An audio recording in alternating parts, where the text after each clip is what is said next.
বিচিত্র সাসপেন্স, পুরোটাই উত্তেজনা।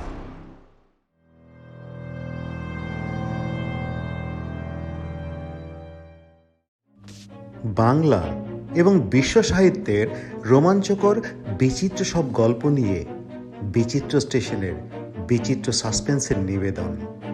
এই পর্যায়ে আজ আপনারা শুনবেন বাংলা সাহিত্যের গল্পের জাদুকর হুমায়ুন আহমেদের গল্প গোবরবাবু। ভিন্নধর্মী এই মজার গল্পটি নাট্যরূপ দিয়ে পরিবেশন করছে বিচিত্র স্টেশন দল।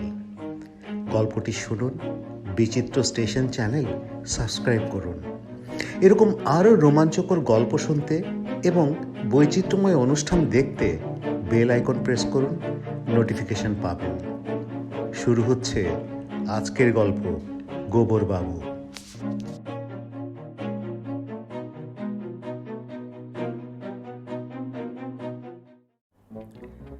নীলগঞ্জ হাই স্কুলের ড্রিল স্যারের নাম ইয়াকুব আলী। বয়স 50-এর উপর, বেটেখাটো মানুষ। সাধারণত ড্রিল স্যারদের স্বাস্থ্য খুব ভালো হয়ে থাকে। ইয়াকুব আলী সাহেব ব্যতিক্রম, ভয়ঙ্কর রোগা। বছরের বেশিরভাগ সময় পেটের অসুখে ভোগেন। যে ঋতুতে যে অসুখটা হওয়ার কথা তার তা হয়। বসন্তকালে চিকেন পক্স কিংবা হাম হয়, বর্ষাকালে ভয়াবহ ধরনের ডায়রিয়া হয়। সারা শীতকাল খকখক করে কাশেন। এই সময় তার হাঁপানির টান ওঠে। ভদ্রলোক নিতান্তই ভালো মানুষ। জগতের সমস্ত ভালো মানুষরা সরল ধরনের হয়ে থাকেন। ইয়াকুব সাহেব একটু বেশি মাত্রায় সরল। তার মাথায় স্বাস্থ্য রক্ষা অর্থাৎ ব্যায়াম ছাড়া কিছুই ঢোকে না। তিনি 2টি বই লিখেছেন, হাসতে হাসতে ব্যায়াম শিক্ষা এবং ছোটদের সহজ ব্যায়াম। টাকার অভাবে বই 2টি ছাপাতে পারছেন না। তার বাড়িতে রবীন্দ্রনাথ, নজরুল এদের কোনো ছবি নেই। 3টি বাঁধানো ছবি আছে, একটি গামা পালোয়ানের, একটি শ্যামাকান্তের, অন্যটি ভীম ভবানীর।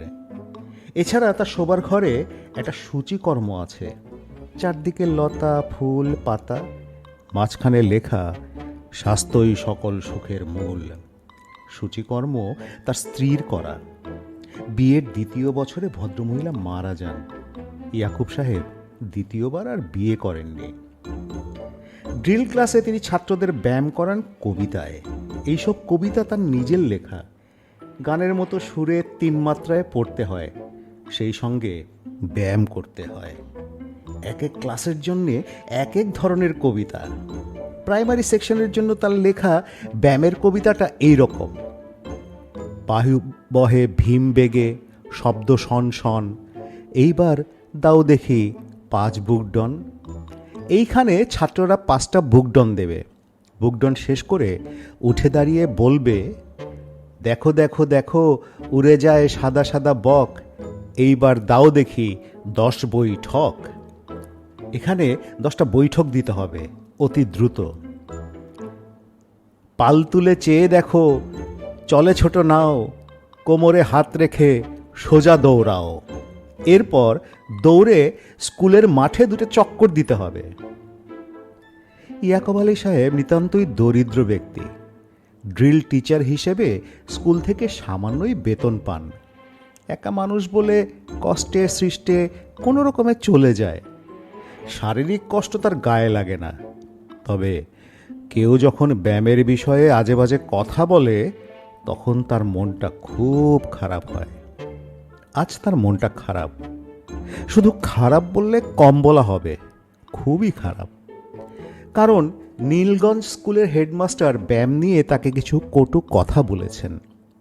অথচ কটু কথা বলার মতো তিনি কিছু করেননি। ব্যাপারটা এইরকম: তিনি টিচার্স রুমে বসে লিখছেন। হেড স্যার ঘরে ঢুকে বললেন, ইয়াকুব সাহেব কি করছেন? তিনি উঠে দাঁড়াতে দাঁড়াতে বললেন, লিখছি স্যার। কি লিখছেন? স্যার, একটা গ্রন্থ রচনা করছি, ব্যায়ামের অ আ ক খ। হেড স্যার সঙ্গে সঙ্গে মুখ এমন করলেন যেন ব্যায়ামের অ আ ক খ লেখা খুব অন্যায়। তিনি খড়খড়ে গলায় বললেন, ক্লাস 3-তে যান একটু। ওদের অঙ্ক স্যার আসেনি, ছাত্ররা খুব হইচই করছে। গোটা কয়েক ভাগ অঙ্ক দিয়ে বসিয়ে দিন, পারবেন তো? অবশ্যই পারবো স্যার, অবশ্যই। ইয়াকুব সাহেব ক্লাসে গেলেন, রোল কল করে বোর্ডের কাছে চলে গেলেন। বোর্ডে বড় বড় করে লিখলেন অঙ্ক। তারপর গম্ভীর গলায় বললেন, অঙ্ক জিনিসটা কি বলো তো?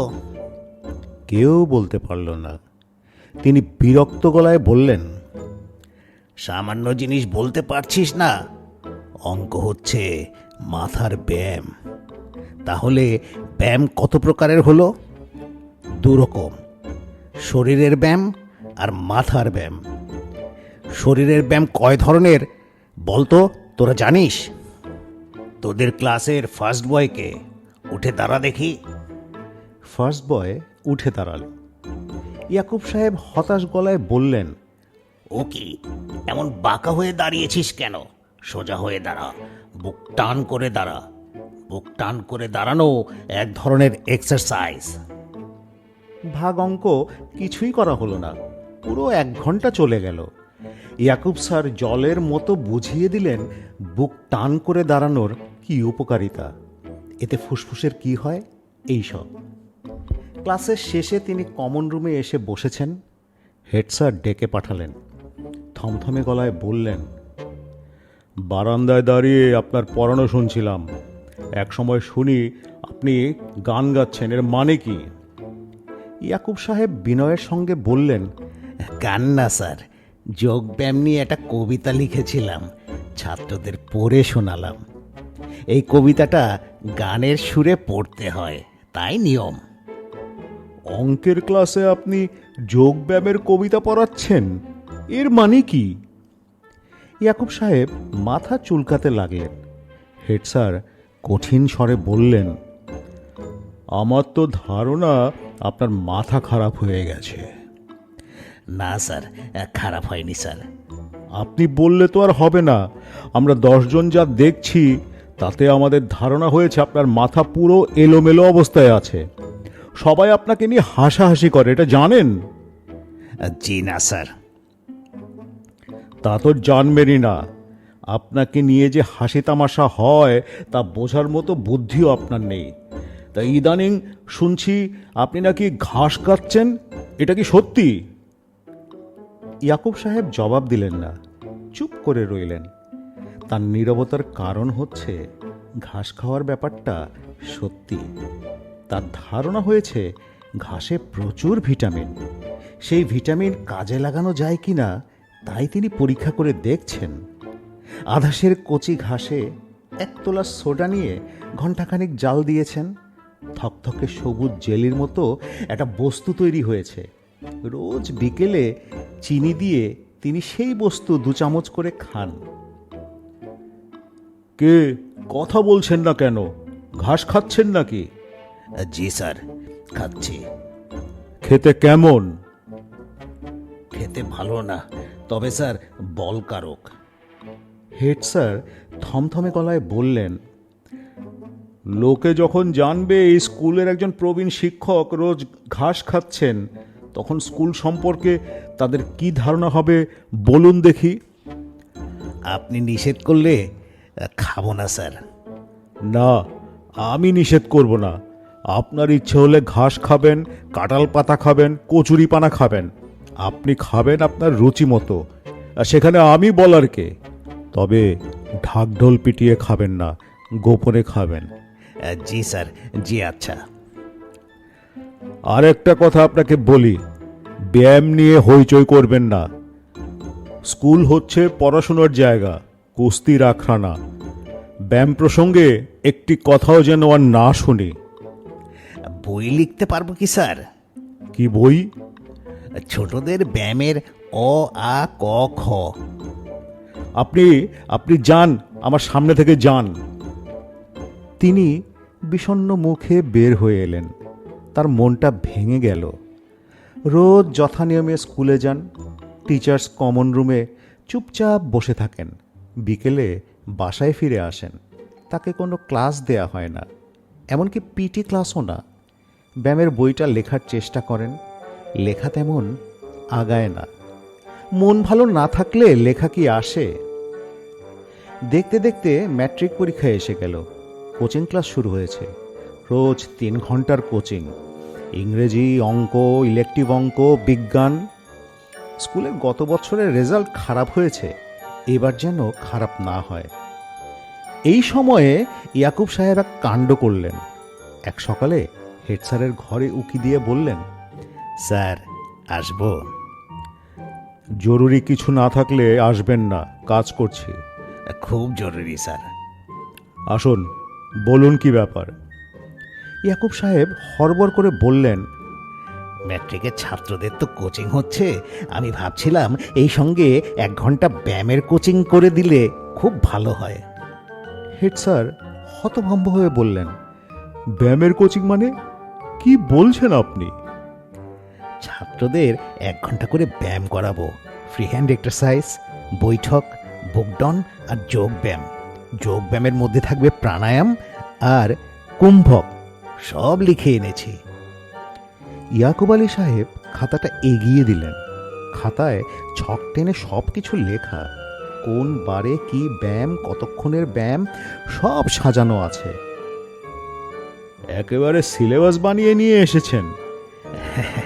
জি স্যার। এটা কেন করেছেন জানতে পারি? স্যার, পরীক্ষার আগে আগে স্বাস্থ্য ঠিক রাখাটা খুব জরুরি। স্বাস্থ্য ঠিক না থাকলে একটু কঠিন প্রশ্ন দেখলেই মাথা ঘুরে পড়ে যাবে এবং পরীক্ষার আগের রাতে 103 জ্বর এসে যাবে। এতদিনের পরিশ্রম সব যাবে। হেড স্যার হিমশীতল গলায় বললেন, আপনি কি আমার সাথে ফাইজলামি করছেন নাকি? জি না স্যার, ফাইজলামি করব কেন? আমার তো আপনার কথাবার্তা শুনে সেরকমই ধারণা হচ্ছে। স্যার, আপনি যদি উত্তেজিত না হয়ে আমার খাতার ছকগুলি একটু পরীক্ষা করে দেখেন। খুব যত্ন নিয়ে করেছি, প্রচুর মেধা ব্যয় করেছি। শুনুন ইয়াকুব আলী সাহেব, আপনি আর স্কুলে আসবেন না। কি বললেন স্যার? আপনি আর স্কুলে আসবেন না। আমার ধারণা আপনার ব্রেন ডিফেক্ট হয়ে গেছে। আপনার স্কুলে আসা মানে স্কুলের জন্য সমস্যা। আমি স্কুল কমিটিতে বিষয়টা তুলব, তারা যা সিদ্ধান্ত নেবে। স্যার, এই স্কুলে না এসে আমি করবোটা কি স্যার? বাড়িতে বসে ব্যায়াম, কবিতা লিখবেন আর ঘাসের চাটনি খাবেন। এখন আমার সামনে থেকে যান। এ কি, খাতা না নিয়ে চলে যাচ্ছেন কেন? খাতা নিয়ে যান। তিনি বাড়িতে ফিরে এলেন। মন অসম্ভব খারাপ। বয়স কম হলে চিৎকার করে কাঁদতেন। এই বয়সে চিৎকার করে কাঁদা মানায় না বলে কাঁদতেও পারছেন না। সত্যি সত্যি চাকরি চলে গেলে গভীর সমুদ্রে পড়তে হবে। খাবেন কি? ঘাসের চাটনি জিনিসটা বলকারক হলেও অতি অখাদ্য। কষ্টে তিতকুটে ভাব আছে। মুখে নিলেই বমি আসে, নাড়িভুড়ি উল্টে আসে। এই বস্তু খেয়ে জীবন ধারণ করা নিতান্তই অসম্ভব। প্রাইভেট টিউশনি যে করবেন তার উপায় নেই। কে আর ব্যায়ামের জন্য প্রাইভেট টিউটর রাখবে? তিনি দুপুরে কিছু খেলেন না, রাতেও কিছু খাবেন না বলে ঠিক করে রেখেছিলেন। শেষমেশ খিদের যন্ত্রণায় অস্থির হয়ে খিচুড়ি রাঁধতে বসলেন। তোলা উনুনে রান্না হচ্ছে। তিনি দরজার দিকে পেছন ফিরে বসেছেন। হঠাৎ মনে হলো কে যেন দরজার পাশে এসে দাঁড়ালো। চিকন গলায় বলল, জনাব, আমি কি আপনার সাথে একটা কথা বলবো? ইয়াকুব আলী বললেন, কে? আমাকে তো জনাব চিনবেন না, আমি আপনার প্রতিবেশী। খিচুড়ি ধরে গিয়েছে। চামচ দিয়ে প্রবল বেগে নাড়তে হচ্ছে বলে ইয়াকুব সাহেব দরজার দিকে তাকাতে পারছেন না। খিচুড়ি নাড়তে নাড়তে তিনি বললেন, কোন বাড়িতে থাকেন বলুন, বললেই চিনব। আমি তো জনাব কোনো বাড়িতে থাকি না, আম গাছে থাকি। আপনার বাসার পেছনে যে আম গাছ আছে সেই আম গাছে থাকি। আম গাছে থাকেন মানে? আপনি কে? আমি স্যার ভূত একজন। ইয়াকুব সাহেবের মনে হলো তিনি কানে ভুল শুনছেন। ভূত আবার কি? ভূত প্রেত থাকে বাচ্চাদের রূপকথার বইয়ে। নিশ্চয়ই কোনো দুষ্ট ছেলে ফাইজলামি করছে। তিনি খিচুড়ির হাঁড়ি চুলা থেকে নামিয়ে ঘরের বাইরে এসে দাঁড়ালেন। চারদিকে ফকফক চাঁদের আলো, কাউকেই দেখা যাচ্ছে না। এটা কি স্বপ্ন? স্বপ্ন হওয়া তো সম্ভব না। স্বপ্নে গন্ধ পাওয়া যায় না। তিনি খিচুড়ির গন্ধ পাচ্ছেন। খিচুড়ি ধরে গেছে, সেই ধরা খিচুড়ির পোড়া পোড়া গন্ধ। ইয়াকুব সাহেব ভূতে বিশ্বাস করেন না, তবুও তার গা ছমছম করতে লাগলো। এসব কি হচ্ছে? তিনি কাঁপা গলায় বললেন, কে কে কে কথা বলছিল? জি জনাব, আমি আপনার পাশেই আছি। অদৃশ্য হয়ে আছি তো, তার জন্য দেখতে পাচ্ছেন না। বড় আশা করে আপনার কাছে এসেছি জনাব, অধীনকে নিরাশ করবেন না। বাতাসের সঙ্গে কথা বলার কোনো মানে হয় না। তার যা করা উচিত তা হচ্ছে ঘরে ঢুকে দরজা বন্ধ করে খেতে বসা। তবু তিনি নিজের অজান্তেই বলে ফেললেন, আমার কাছে কি ব্যাপার? আমার সন্তানটাকে আপনার দরবারে নিয়ে এসেছি জনাব, বড় আশা করে এনেছি। কি জন্য এনেছেন? ওর স্বাস্থ্যটা খুব খারাপ। যদি দয়া করে তার শরীরটা ঠিক করে দেন, ব্যায়াম ট্যাম করান। এই বিষয়ে আপনার চেয়ে ভালো তো কেউ জানে না। আপনি হচ্ছেন বিশেষজ্ঞ, অতি ওস্তাদ লোক। ইয়াকুব সাহেব মনে মনে খুশি হলেন। যা ঘটেছে তা স্বপ্ন না চোখের ভুল তিনি জানেন না, তবুও তাকে ব্যায়াম বিষয়ে কিছু ভালো কথা বলেছে। এইটাই বা কে বলে? স্যার, একটু দয়া করুন স্যার, মাহারা সন্তান। তিনি চমকে উঠলেন। ভূতদের মৃত্যু হয়? মানুষ মরে ভূত হয়ে যায় শুনেছেন, ভূত মরে কি হয়? ইয়াকুব সাহেব গলা খাকড়ি দিয়ে বললেন, এই ছেলের মাথা কি গত হয়েছেন? জি না স্যার, পালিয়ে গেছে। দুর্বল পাতলা ছেলে দেখে মনের দুঃখে দেশান্তরী হয়েছে। ভূত সমাজে এরকম ছেলে জন্ম দিলে মার অপমান, সবাই ছিছি করে।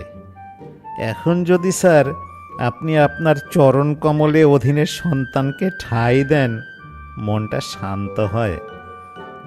আমি ছেলের মার সন্ধানে যেতে পারি। ছেলেকে নিয়ে আপনার কোনো চিন্তা করতে হবে না স্যার। ছেলে নম্র ভদ্র, আপনার খাটের নিচে শুয়ে থাকবে, ছোটখাটো কাজকর্ম করে দেবে। কি কাজকর্ম করে দেবে?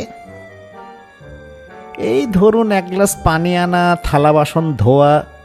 ভারী কাজ পারবে না স্যার, শরীর দুর্বল। শরীর দুর্বল হলো কেন? খাওয়া দাওয়া ঠিক মতো করে না, না খেলে শরীরে বল হয়। স্যার, আপনি বিচক্ষণ ব্যক্তি, আপনি বলুন, এই বিষয়ে আপনার চেয়ে বেশি কে জানে?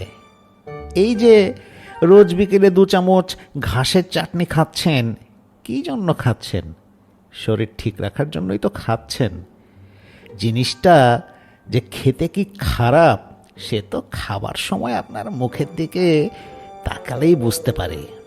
ছেলেকে কতবার বলেছি, এই লোককে দেখে শেখ, স্বাস্থ্যের জন্য কত কষ্ট করতে হয়। ইয়াকুব সাহেব ইতস্তত করে বললেন, ভূতেদের খাদ্য কি? আমাদের খাদ্য হলো স্যার আলো। চাঁদের আলো, সূর্যের আলো খাওয়া যায়, তবে সহজে হজম হয় না। তারার আলো, মোমবাতির আলো, এগুলো খুব ভালো, উপকারী। তা স্যার, মোমবাতির আলো তো আজকাল পাওয়া যায় না, সব জায়গায় ইলেকট্রিক বাতি। ইলেকট্রিক বাতির আলো খাওয়া যায় না? আমরা খাই না, কেউ কেউ খায়, একেবারে টেস্ট নেই, খেলে অ্যালার্জির মতো হয়, হাত পা ফুলে যায়। তবে স্যার, জিনিসটার মধ্যে ভাইটামিন আছে। ইয়াকুব সাহেব বিরক্ত গলায় বললেন, খাওয়া নিয়ে এত বাজবিচার করলে তো চলবে না, সব জিনিস খেতে হবে। এটা খাবো না, ওটা খাবো না, এসব তো চলবে না। এইটা স্যার আপনি বুঝবেন, সন্তান আপনার হাতে তুলে দিয়েছি, যা করলে ভালো হয় করবেন, প্রয়োজনে শাসন করবেন। ওর স্বাস্থ্য ঠিক না হলে আমার আত্মহত্যা করা ছাড়া পথ থাকবে না, পানিতে ডুবে মরতে হবে। একজন ভূতের কাছে পানিতে ডুবে মৃত্যুর চেয়ে অপমানের মৃত্যু স্যার আর কিছু নেই। ইয়াকুব সাহেব ভূতের কথায় খুব আনন্দ পেলেন।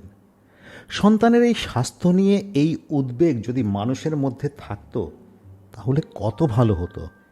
বাচ্চাদের পড়াশোনা নিয়ে বাবা মার যত চিন্তা তার 100 ভাগের 1 ভাগ যদি স্বাস্থ্য নিয়ে চিন্তা করত। ইংরেজি অঙ্কের জন্য প্রাইভেট মাস্টার রাখে, অথচ স্বাস্থ্যের জন্য প্রাইভেট মাস্টার নেই। কি অন্যায়! জনাব, যদি অনুমতি দেন তাহলে যাই। যাবেন? আমাকে তুমি করে বলবেন স্যার, আপনি করে বলে অধমকে লজ্জা দেবেন না। ভূতের বিনয়ও তার ভালো লাগলো। বিনয় নামক ব্যাপারটা তো দেশ থেকে উঠেই যাচ্ছে, এটাও খুব দুঃখের কথা। তবে পুরো ব্যাপারটা স্বপ্ন কিনা তাও ঠিক বুঝতে পারছেন না। স্বপ্ন হতে পারে, আবার উত্তেজিত মস্তিষ্কের কল্পনাও হতে পারে। ইয়াকুব সাহেব গলা খাকারি দিয়ে বললেন, আচ্ছা যাও, ছেলেকে রেখে যাও, দেখি কি করতে পারি। স্যার, আপনার অসীম দয়া, মনে বড় শান্তি পেলাম। ছেলেটাকে আরও আগেই আপনার কাছে আনা উচিত ছিল। আগে আনলে স্বাস্থ্যটা ইতিমধ্যে অনেকটা ভালো হয়ে যেত, মানুষকে ভয় দেখাতে শুরু করতে পারত। ইয়াকুব সাহেব বিস্মিত হয়ে বললেন, ভয় দেখানো মানে? ভূতের প্রধান কাজই হলো ভয় দেখানো। আমরা করি কি স্যার, সুযোগ পেলেই মানুষকে ভয় দেখাই। তা আমার ছেলে ভয় দেখাবে কি? সে নিজেই তো ভয়ে অস্থির। কি লজ্জার কথা স্যার, ভেবে দেখুন, ভূতের ছেলে অথচ ভয় দেখাতে পারছে না। এই দিক ওই দিক। ওই দিন কি হলো শুনুন। রাত 10টার মতো বাজে, গুটগুটে অন্ধকার, টুকটাক বৃষ্টি পড়ছে। আপনাদের স্কুলে হেড স্যার ছাতা মাথা দিয়ে বাজারে যাচ্ছেন। আমি ছেলেকে বললাম, বাপধন একটা কাজ কর, পেছন থেকে গিয়ে হেড স্যারের ছাতাটা টেনে ধর, দেখ উনি কেমন ভয় পান। তা ছেলে এই কাজ করবে না, তার সাহস নেই, বুক নাকি ধরফর করে। কি লজ্জার কথা স্যার, আমার ছেলে এই হলো সাহসের নমুনা। তোমার বুঝি খুব সাহস? নিজের কথা নিজের মুখে বলা ঠিক না, আত্মপ্রশংসা হয়। তবে স্যার, আপনাদের 10 জনের দোয়ায় হাজার হাজার মানুষকে ভয় দেখিয়েছি। নীলগঞ্জ থানার ওসি সাহেবকে কি আপনার মনে আছে? ইয়া জওয়ান, ভূত প্রেত কিছুই বিশ্বাস করে না, অসীম সাহস। এমন ভয় দেখিয়েছি তাকে যে একবার হার্ট অ্যাটাকের মতো হয়ে গিয়েছিল। ঘটনাটা আপনাকে সংক্ষেপে বলি।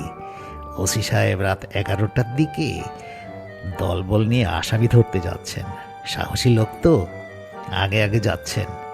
আমি করলাম কি, ঠিক কানের কাছে মুখ নিয়ে বললাম, কেমন আছেন ওসি সাহেব? ওসি সাহেব চমকে উঠে বললেন, কে কে কে কথা বলে? আমি তখন তার অন্য কানের কাছে মুখ নিয়ে ছোট বাচ্চাদের মতো আদরে গলায় বললাম, ওই খোকা বাবু, গু খাবি? ওসি সাহেব সঙ্গে সঙ্গে ফিট। সেটা একটা দেখার মতো দৃশ্য।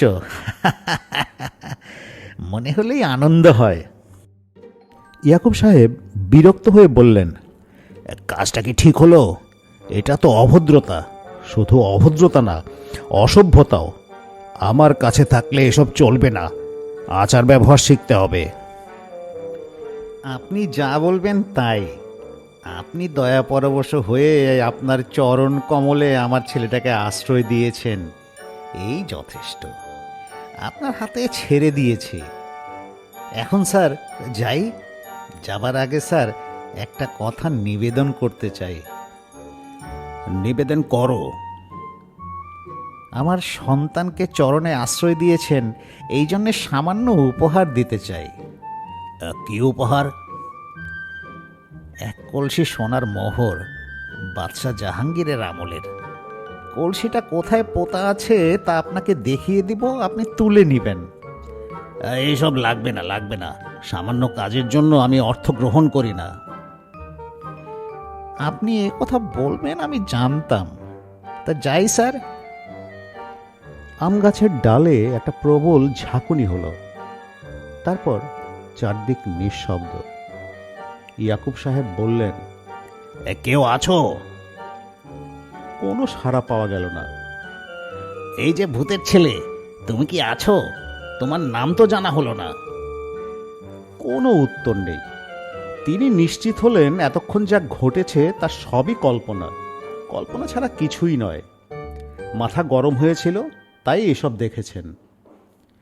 তিনি ঘরে ঢুকে খেতে বসলেন। তখনই ঘটনাটা ঘটল। তিনি দেখলেন পানি ভর্তি একটা গ্লাস ভাসতে ভাসতে তার দিকে আসছে। তার থালার পাশে এসে গ্লাসটা আপনা আপনি থেমে গেল, সুন্দর করে বসে গেল থালার পাশে। ইয়াকুব সাহেবের গা খানিকটা কেঁপে উঠল, বুক ধকধক করতে লাগলো। এই জাতীয় দৃশ্য আগে দেখেননি, কখনো দেখবেন তাও ভাবেননি। ভূতের বাচ্চাটা তাহলে যায়নি, আছে। তিনি চাপা গলায় বললেন, তুমি আছো? হ্যাঁ। ও বলো না, বলো জি। এটা হলো ভদ্রতা, ভদ্রতা শিখতে হবে। খাওয়া দাওয়া করেছো? না। এটা তো কোনো কাজের কথা হলো না।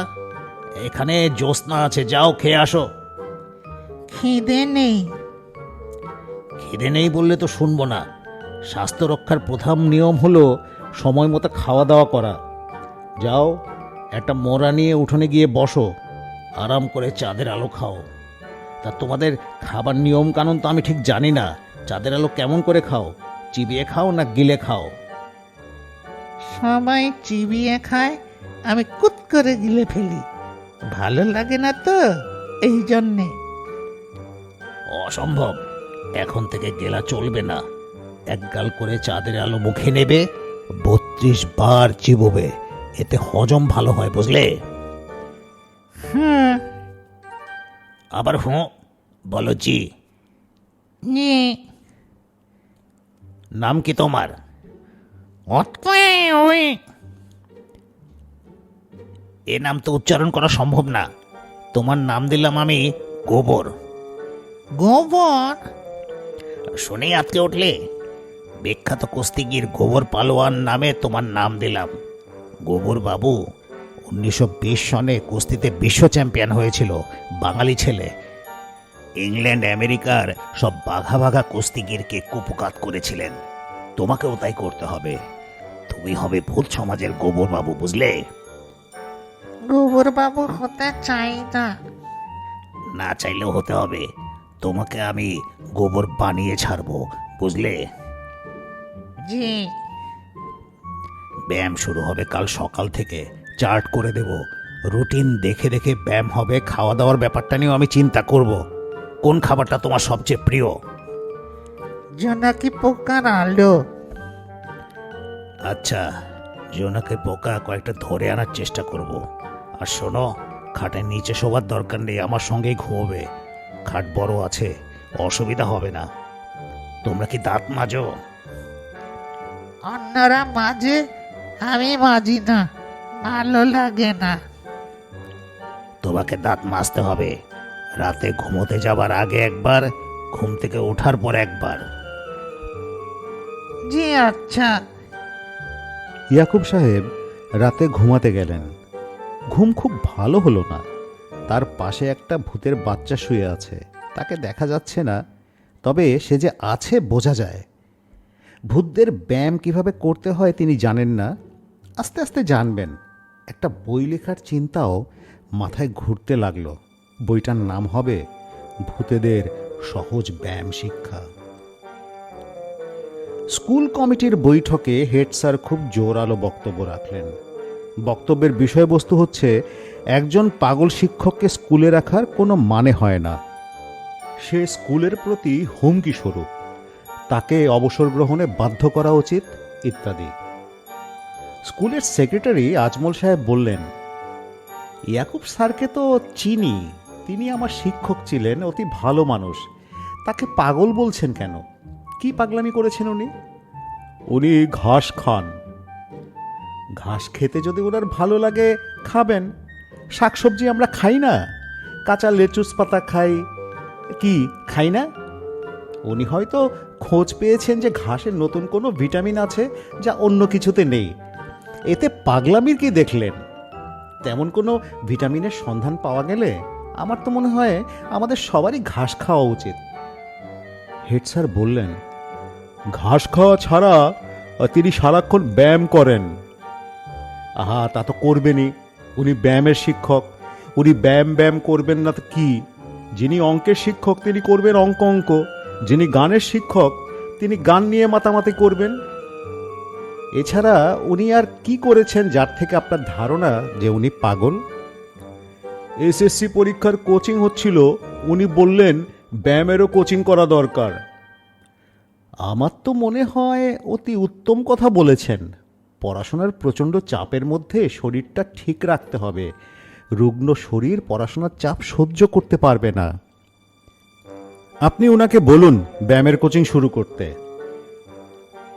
হেড স্যার বিমর্ষ গলায় বললেন, জি আচ্ছা, বলবো। আর শুনুন, চট করে একজনকে পাগল বলবেন না, এটা ঠিক না। হেড স্যার শুকনো মুখে বের হয়ে এলেন। তার মেজাজ খুব খারাপ। বাসায় ফিরছেন। বাসা অনেকখানি দূরে, মাইল খানেকেরও বেশি। পোস্ট অফিসের কাছে এসে থমকে দাঁড়ালেন। অন্ধকারে একটা লোক ঝোপের পাশে বসে আছে। হেড স্যার বললেন, কে ওখানে, কে? স্যার, আমি ইয়াকুব।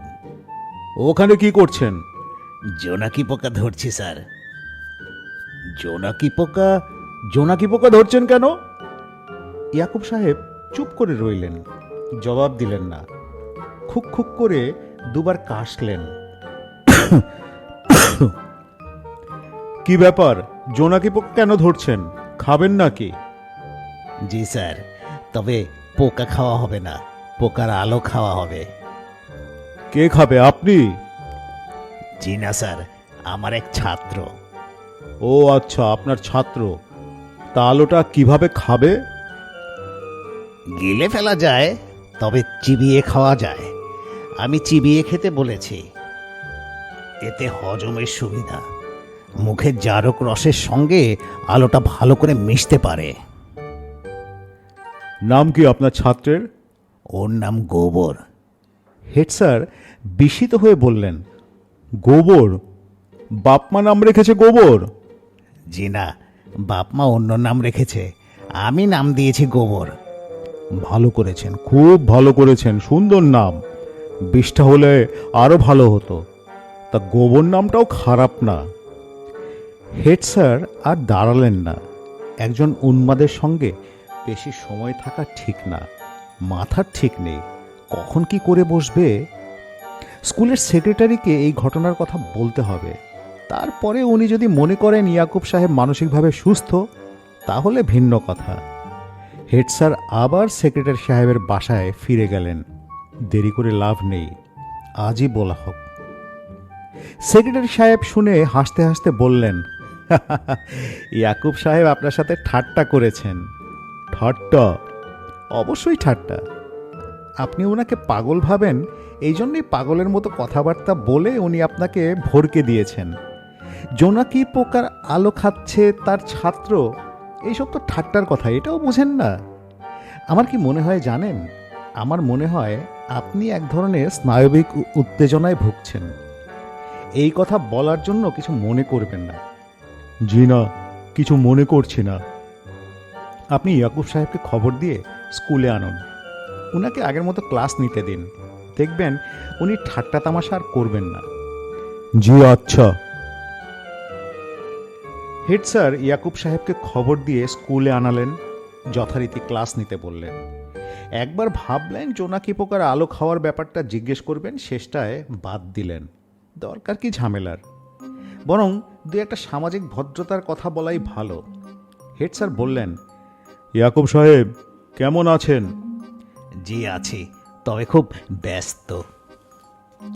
ব্যস্ত? ব্যস্ত কেন? ছাত্র একটা আছে, ব্যায়াম শেখাচ্ছে। কোন ছাত্র? ওই গোবর যার নাম? জি, একটা বইও লিখছি। ব্যায়ামের বই? জি জি, ব্যায়ামের বই। বইয়ের কি নাম? ভূতেদের সহজ ব্যায়াম শিক্ষা। কি বললেন? ভূতেদের সহজ ব্যায়াম শিক্ষা? জি, আমাদের জীবনে যেমন ব্যায়ামের প্রয়োজন আছে, ভূতেদেরও আছে। আর তা তো বটেই, তা তো বটেই। আমার ধারণা এই বই পড়ে ভূতরা সব ব্যায়াম শিখবে। তা শিখবে, ওদের শেখার আগ্রহ খুব বেশি। হেড স্যার অস্বস্তি বোধ করতে লাগলেন। একজন বদ্ধ উন্মাদের সঙ্গে বেশিক্ষণ কথা বলা উচিত না। কি থেকে কি হয়ে যায় কে জানে। হঠাৎ খ্যাক করে কামড়ে ধরতে পারে। এদের কাছ থেকে যতটা দূরে থাকা যায় ততই ভালো। গোবরের ব্যায়াম শিক্ষা পুরোদমে চলছে। ফ্রি হ্যান্ড এক্সারসাইজ, যোগ ব্যায়াম কোনোটাই বাদ যাচ্ছে না। ইয়াকুব সাহেব ঘরে রিং টানিয়ে দিয়েছেন, রিংয়ের খেলাও হয়। জানা গেছে গোবর লম্বা একটু খাটো, রিং টানাটানিতে যদি খানিকটা লম্বা হয়। খাওয়া দাওয়ার দিকে তিনি খুব লক্ষ্য রাখছেন। নানান ধরনের আলোর ব্যবস্থা করেছেন। মোমবাতির আলো, ঘিয়ের প্রদীপের আলো, তিসির তেলের আলো, জোনাকির আলো, টর্চ লাইটের আলো আছে। তবে এই আলো গোবরের সহ্য হয় না, খাওয়া মাত্র বমি হয়ে যায়। গোবরের স্বাস্থ্য কতটা ভালো হয়েছে তা বোঝা যাচ্ছে না। ওজন বাড়ল কি না তা ধরতে পারছেন না, কারণ ভূতেদের ওজন নেই। হাত পা মোটা হলো কি না তাও বোঝা যাচ্ছে না, কারণ ভূতেদের তো দেখা যায় না। একদিন সন্ধ্যার কথা, ইয়াকুব সাহেব ভূতেদের সহজ ব্যায়াম শিক্ষা বইটার সেকেন্ড চ্যাপ্টার লিখছেন। গোবর এসে তার পা ছুঁয়ে সালাম করে দাঁড়ালো। তিনি বিস্মিত হয়ে বললেন, গোবর, কি ব্যাপার?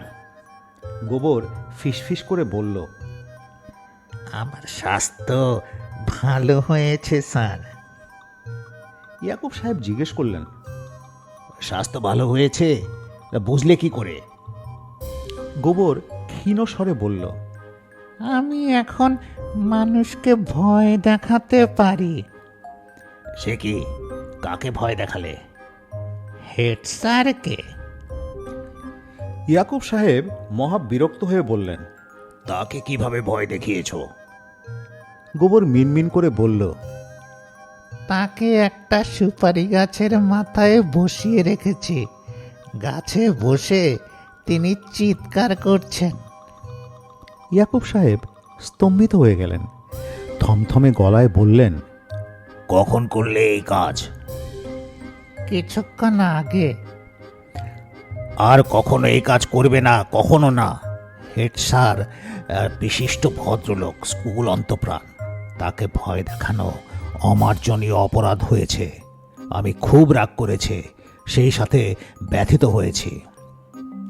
গোবর কাঁদো কাঁদো গলায় বলল, মানুষদের তো ভয় দেখাতেই হয়, এটাই ভূতেদের নিয়ম। ভয় যদি দেখাতেই হয় তবে দুষ্ট লোকদের ভয় দেখাবে। ধরো ডাকাত এসেছে গ্রামে, ডাকাতদের ভয় দেখাও। চোর এসেছে, চোরদের ভয় দেখাও। দেশে দুষ্টু মানুষের তো আর অভাব নেই। আর করব না স্যার। শুধু স্বাস্থ্য ভালো করলে তো চলবে না, স্বাস্থ্যের সাথে ন্যায় নীতি শিখতে হবে, আদব কায়দা শিখতে হবে। আমি ঠিক করেছি হেড স্যারকে বলে তোমাকে স্কুলে ভর্তি করিয়ে দেব। আজ যা কাণ্ড করেছো তাতে হেড স্যার রাজি হবেন কিনা কে জানে। দুষ্ট ছাত্র হেড স্যারের চোখের বিষ। তোমাকে ক্ষমা চাইতে হবে, বুঝলে? জি স্যার, বুঝেছি। কোন গাছে হেড স্যারকে বসিয়ে রেখেছো? চলো যাই ওনাকে নামিয়ে নিয়ে আসি। একা একা নামতে পারবেন না, সুপারি গাছ থেকে নামা কঠিন ব্যাপার। স্কুল সেক্রেটারি বাসার ঠিক সামনের সুপারি গাছের মাথায় হেড স্যার বসে আছেন। কিছুক্ষণ পরপর চিৎকার করছেন, বাঁচাও বাঁচাও। সেক্রেটারি সাহেব দৌড়ে বাড়ি থেকে বের হয়ে এলেন। অবাক হয়ে বললেন, গাছে কে? আমি নীলগঞ্জ হাই স্কুলের হেডমাস্টার। গাছে বসে কি করছেন? কিছু করছি না, শুধু বসে আছি। গাছে উঠলেন কিভাবে? জানি না। জানি না মানে? গাছে উঠেছেন তারপর বলছেন জানেন না? কিভাবে উঠেছেন? রাস্তা দিয়ে হেঁটে যাচ্ছিলাম, হঠাৎ দেখি গাছে বসে আছি। নেমে আসুন, আপনার সাথে আমার কথা আছে। নামতে পারছি না, কি করে নামতে হয় জানি না। আপনার মস্তিষ্ক যে বিকৃতি ঘটেছে বুঝতে পারছেন? পারছি। আপনি শিক্ষক হিসেবে খুব ভালো, কিন্তু বুঝতেই পারছেন বিকৃত মস্তিষ্ক শিক্ষক রাখা সম্ভব না। বুঝতে পারছি। আমি রেজিগনেশন লেটার দিয়ে কাল সকালে দেশে চলে যাব। দয়া করে আমাকে গাছ থেকে নামানোর ব্যবস্থা করুন। কথাবার্তার এই পর্যায়ে ইয়াকুব সাহেব এসে পড়লেন। ততক্ষণে বহু লোক জড়ো হয়েছে, স্কুলের ছাত্রছাত্রীরা চলে এসেছে, বেজায় হইচই। ইয়াকুব সাহেব বললেন, আমার ছাত্র গোবরের কারণে এই লজ্জাজনক ঘটনা ঘটেছে, তার জন্য আমি সকলের কাছে ক্ষমা প্রার্থী। এক্ষুনি সে হেড স্যারকে গাছ থেকে নামাবে। সবাই হতভম্ব হয়ে দেখল হেড স্যার পাখির পালকের মতো খুব ধীরে ধীরে ভাসতে ভাসতে নিচে নেমে আসছেন। সেক্রেটারি সাহেব এই দৃশ্য সহ্য করতে পারলেন না, মাথা ঘুরে পড়ে গেলেন। এমন অস্বাভাবিক ঘটনা কিভাবে ঘটছে কেউ বুঝতে পারল না। ব্যাপারটা বুঝতে ইয়াকুব সাহেবের সপ্তাহখানেক সময় লাগলো। একটা ভূতের বাচ্চা তার সাথে বাস করছে এবং ব্যায়াম শিখছে, এটা চট করে বিশ্বাস করাও কথা না। আবার এইসব কাণ্ড কারখানা চোখের সামনেই ঘটতে দেখা যাচ্ছে। শুরুতে গোবরকে সবাই ভয়ে ভয়ে দেখত, শেষে অভ্যস্ত হয়ে গেল। এক রবিবার ইয়াকুব সাহেব তাকে স্কুলে ভর্তি করিয়ে দিলেন। পড়াশোনায় গোবর তেমন ভালো ছিল না, তবে ম্যাট্রিক এক চান্সেই পাশ করলো। যদিও পরীক্ষার সময় বেশ সমস্যা হয়েছিল। ইনভিজিলেটর এসে দেখেন একজন পরীক্ষার্থী খাতায় আপনা আপনি কলম দিয়ে লেখা হচ্ছে, কিন্তু কাউকে দেখা যাচ্ছে না। কিছুক্ষণ তিনি দৃশ্যটি দেখলেন, তারপরেই মাথা ঘুরে নিচে পড়ে গেলেন। মাথায় পানি ঢেলে তাকে সুস্থ করা হলো। ধারণা করা হয়েছিল বিষয়টা নিয়ে তিনি খুব হইচই করবেন, তা করলেন না, কোনো প্রশ্নও করলেন না। গোবরের খুব শখ ছিল কলেজে পড়বে। হেডমাস্টার সাহেব চেষ্টাও করেছিলেন, নিজের সঙ্গে নিয়ে অনেক কলেজে ঘোরাঘুরি করেছেন। সব কলেজের প্রিন্সিপালরা যেই শুনেছে তিনি একটা ভূতকে কলেজে ভর্তি করতে চান, অমনি হেডমাস্টার সাহেবকে বের করে দিয়েছেন। তার কোনো কথাই শুনতে চাননি। গোবর মনে খুব কষ্ট পেল। মনের কষ্ট আরও বাড়ল যখন ইয়াকুব সাহেব মারা গেলেন। 3 দিনের জ্বরে হঠাৎ মৃত্যু, চিকিৎসা করারও সুযোগ ছিল না। ইয়াকুব সাহেবের মৃত্যুর পর গোবর বেচারা নিঃসঙ্গ হয়ে পড়ল। দিন রাত আম গাছে পা ঝুলিয়ে বসে থাকত। তার বাবা মার সঙ্গেও গোবরের বনেনি। তারা ফিরে এসেছিলেন। গোবর ম্যাট্রিক পাশ করা নিয়ে অসম্ভব বিরক্ত হলেন। তুই ভূত সমাজের কলঙ্ক, এই বলে তারা অনেক দূরে কোথাও চলে গেলেন। নীলগঞ্জের মানুষজন গোবরের কারণে খুব সুখে দিন কাটাতো। চোর ডাকাতের কোনো উপদ্রব ছিল না। নীলগঞ্জ থানার বড় দারোগা সাহেব কাজের অভাবে কোমরে বাত হয়ে গেল। একবার চেয়ারে বসলে আর উঠতে পারেন না, উঠলে বসতে পারেন না, এমন অবস্থা। চোর ডাকাত ভুলেও নীলগঞ্জে আসে না। হঠাৎ হঠাৎ একজন মনের ভুলে চলে আসে। গোবর তখন তাকে ধরে উঁচু সুপারি গাছে বসিয়ে ওসি সাহেবকে খবর দেয়। ওসি সাহেব বিরস মুখে বলেন, কে? গোবর? জি আবার ধরেছিস? জি সুপারি গাছের মাথায় রেখে দিয়েছিস? জি এই কাণ্ডটা তুই কেন করিস বলতো? বর্ষার দিন স্লিপ কেটে যদি সুপারি গাছ থেকে পড়ে কোমর ভাঙে তাহলে তুই বিপদে পড়বি। 302 ধারায় কেস হয়ে যাবে। তোকে কোমরের দড়ি বেঁধে কোর্টে চালান করতে হবে। আইনের চোখে শুনলি ভূত প্রেত সব সমান, বুঝলি? আর করব না স্যার। ওসি সাহেব মাথা ঝাঁকাতে ঝাঁকাতে বলেন, তুই বড় যন্ত্রণা করিস। তোকে স্নেহ করি বলে কিছু বলি না, এখন না বলে পারছি না, আর সাবধান হয়ে যা।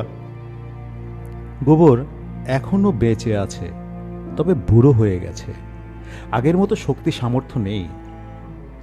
আম গাছে বসে রাত দিন ঝিমায়, মাঝে মাঝে আফসোস করে বলে, এই যুগের পড়াশোনার মান খুব নিচে নেমে গেছে। সামান্য সমাস তাও পারে না।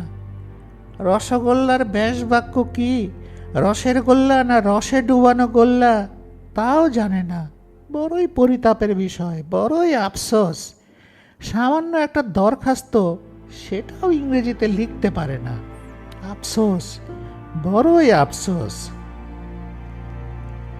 আমের সময় ছোট ছোট বাচ্চারা গাছের নিচে ভিড় করে, তারা খুব ঘ্যান ঘ্যান করে। গোবর চাচা, গোবর চাচা, আম পেড়ে দাও না। গোবর প্রচণ্ড ধমক দেয়। এই ভাগ, ঘুমের সময় বিরক্ত করিস না, মারবো থাপ্পড়। তারপরেও বাচ্চারা বিরক্ত করে। তারা জানে গোবর চাচা কখনো তাদের থাপ্পড় মারবে না, একসময় ঠিকই আম পেড়ে দেবে, কারণ গোবর চাচা তো পৃথিবীর শ্রেষ্ঠ ভূত।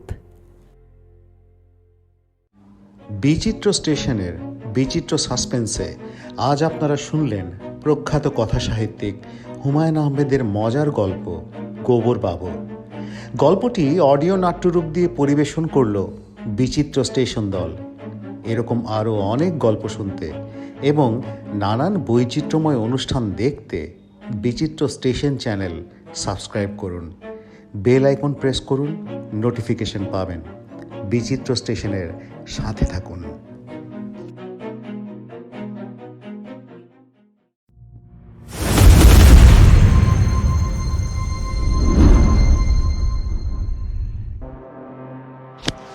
বিচিত্র সাসপেন্স, পুরোটাই উত্তেজনা।